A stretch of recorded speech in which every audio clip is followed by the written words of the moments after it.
Good morning, afternoon, or evening, wherever you're at, ladies and gents. I am Kura Isagami, your resident Tinkerer and Medarotter, and this is the Medarot News Network, bringing you all the latest developments and happenings with our favorite pet fighting robot series. Now, it looks like we're going to be starting December off on a relatively quieter note, which I'm more than certain the community will be more than appreciative of, given that November was chock full of a lot of events, a lot of rewards, and most importantly, Medarot Day, which was as of little over a week as of today. But despite that, we do have one brand new bot that is making a grand re-debut from the old series, as well as the tune-up treatment for a very popular, but albeit feared, boss-type bot. That being said, let's go ahead and jump right into this week's episode of Chilly North Winds.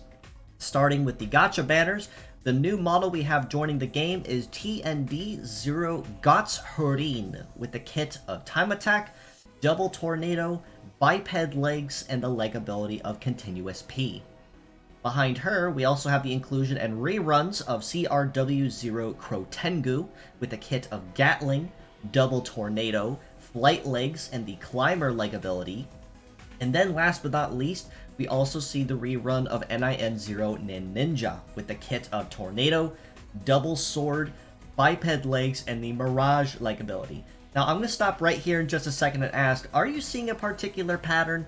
Because it sounds like we're getting a particular pattern of interest this time around, for this week in particular. And that being said, Tornado can be a very, very nasty element and ailment if used properly, even if it does have a very short duration and can be affected by stat cleanse. But in the right hands, it can be absolutely catastrophic, especially if you have someone on your team with anti-air weaknesses, with anti-air skills. And in addition to that, in these three models we have here, we also have reruns of PLN0 Lady Jet with the kit of Fight Boost, Double Anti-Air, speak of the devil, Flight Legs, and the Primacy leg ability. Lady Jet also is capable of transforming into a vehicle mode, where she changes her kit out for Brake Hammer, Radar Sight, Mobile Boost, Flight Legs, and the Primacy ability are maintained. And then lastly, for the rerun banners, we also have the inclusion of TJO0 First Ace, with a kit of Field Control, Double Force Control, Biped Legs, and the Shape Memory leg ability. Now, First Ace also is capable of meta change as well, where she changes her kit out for Tornado, Mirror Guard, Slip, Float Legs, and the Trigger Happy leg ability. Now, as I said, there is a very notable and obvious pattern here for what kind of flavor of the week we're going after in this sense, with such a heavy emphasis on Tornado. That being said, it is going to be very nice to have at least one or two parts capable of it, just in case you decide to use it for anything. But in terms of going after all the bots, because it's such a powerful skill, I'd honestly say you could pick it up at maybe one or two at most, if that's all you want, depending on the model, and I would honestly call it a day. With the Fierce Battles we have this week, kind of maintaining that same pattern we have going on here, starting up the line, we have CRC01 Shafu, with a kit of Sword, Double Melee Anti-Air, Biped Legs, and the Excel leg ability. Behind him we have BRA0 Land Brachio with the kit of Anti-Air, Double Beam, Tank Legs, and the Bullet Rain leg ability.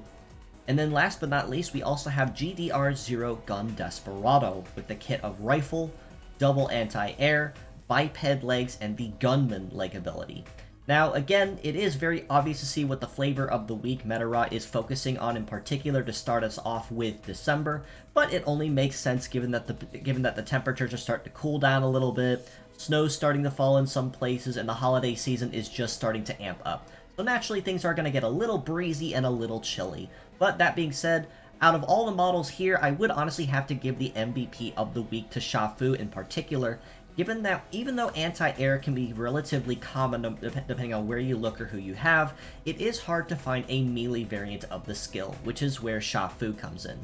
Which means even though he may be expensive to raise, his parts are still very good to hang on to just in case. Same can be said for Land Brachio and Gun Desperado, but if anything, I would farm them just for the sake of having the parts, and then I would maybe call it a day, as they're still very good, but they are expensive to raise in favor of other parts you might have. Now, we do actually have an event that just started up yesterday, actually, and it will be continuing through this week, and that is a new special daily mission to celebrate the 1-year anniversary of the skins feature added to Medarot S, as well as the image gacha feature with the image tokens. So to celebrate this special occasion, we are having the access to a special daily mission for the next week that will give us access to unlock extra rewards such as diamonds for redeeming towards a skin in the convenience store, to image tokens, or even more ruby shards you can use elsewhere or stock up for future rubies down the line. Now, this week in particular, we do also see the introduction, or reintroduction rather, of the Marathon Survival event. Now, for those who are unaware, this is simply a survival, pretty much as the name states, a survival marathon, which means upon fighting a round, all the parts you used upon victory will be added to a banned list. That being said, as you complete rounds, you add more parts to that banned list until you reach a checkpoint, upon which the banned list is reset and you can use the parts again. Now, this honestly is very good for a lot of rewards and a lot of high-end gifts and goodies, but it is also very important that this is a test essentially to make sure and see how flexible you are using other parts and how well you've been maintaining raising parts you may not use initially but want to have on hand just in case you need a backup. So this will be very important to make sure that you have plenty of parts raised for it, even if they're not fully capped at 5-star. 3-star is honestly more than enough for a good chunk of the earlier missions. Now, if you are in later game though, 5-star parts will definitely be a must-have in order to maintain that competitive edge. Aside from all that, in mention of the bot getting the tune-up treatment, and that is the well-known and well-feared Primity Baby that is now on the docket for getting the tune-up treatment. A lot of the popular upgrades mentioned with this one include increased time with the ailments it can inflict, or even added debuffs on top of the ailments it can inflict.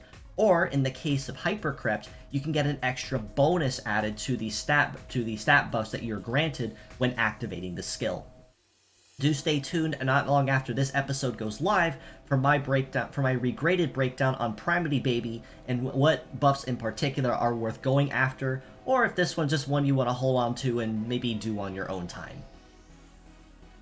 But aside from all that, we are still always looking for translators with the Medarot 3 and the Medarot Reloaded translation projects, so if you have any knowledge in coding, cleaning, or Japanese and have some time on your hands, we are more than appreciative of any efforts that you'd be willing to provide or assist us with. If you have any questions, again, you can reach out to me privately on Twitter or even in our Discord, and we can get you in touch with the right people that can fill you in on everything that has been done and everything that still needs done up to date. Now, progress again has been going relatively slow for Medarot 3, but we would honestly like to see more progress made toward the Medarot Reloaded manga, as there are currently over 200 chapters and it is still ongoing. So we would like to see more of that story translated, and we do need help with that. Again, if you'd like to help, you're more than welcome to reach out to me or join us in our Discord in the link provided below and ask around.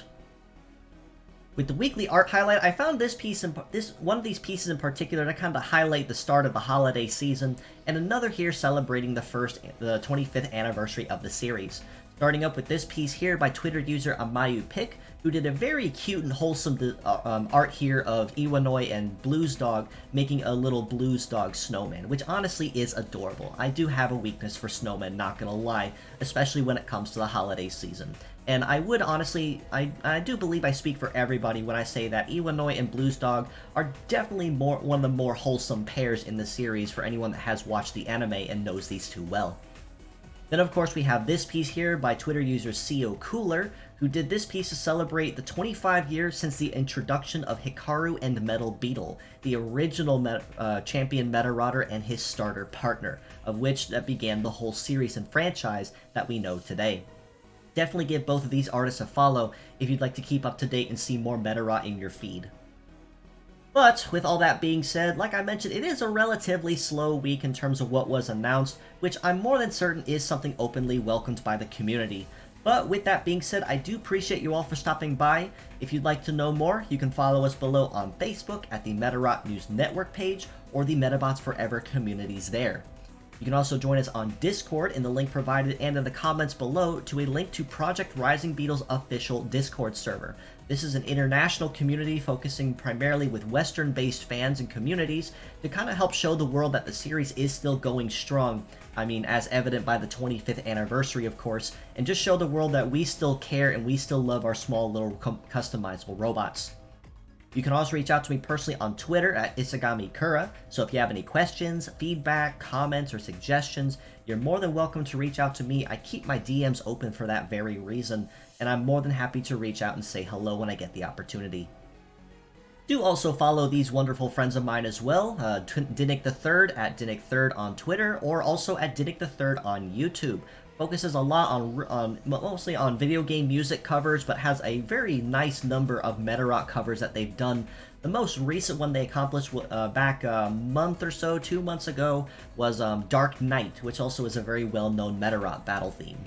Do also follow this user here at Mecha Desperado, another good friend of mine over on the East Coast that focuses on some Medarots, streams every here and there with a very largely Medarot-esque design.